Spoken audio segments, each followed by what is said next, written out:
The port was constructed back in 1969. Ever since then, it has been an integral part of our everyday island lifestyle. We rely heavily on goods that come in and out of the port, and while most people know about the port, they don't really know what actually goes on at the port. Like most organizations, the employees are key to making everything run smoothly.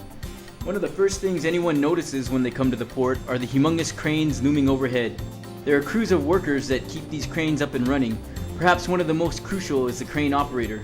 Crane operator, we operate gantry cranes, straddle,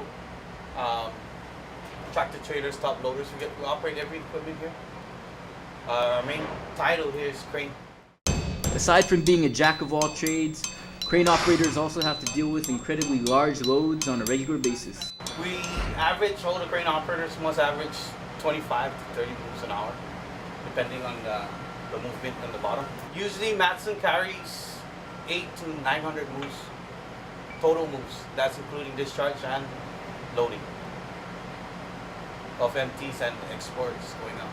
In addition to supplying Guam, the crane operators also load up ships bound for other destinations. It's two vessels, major vessels, Matson and Horizon lines. In a week, they come in, and then after this, we have shipper shuttle to do, which is a smaller feeder vessel that goes out to the outer islands, and then we do the transshipment for them, and they bring it to the outer islands. Crane is just one phase of the operations at the port.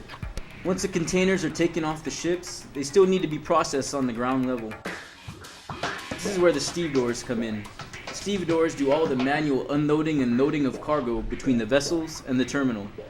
Everything from securing containers to breaking down bulk cargo is handled by the stevedores. Now the next time you're in a store, you have a better understanding of all the effort and work it takes to get the goods there in the first place. Port employees are the unseen and uncredited workhorse that keeps our island stocked with the supplies that we depend on. I'm standing here on top of Crane 16, one of the tallest and busiest cranes here at the port.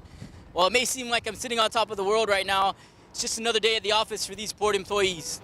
Keeping it local for Guam News Watch, I'm Chris Pinko.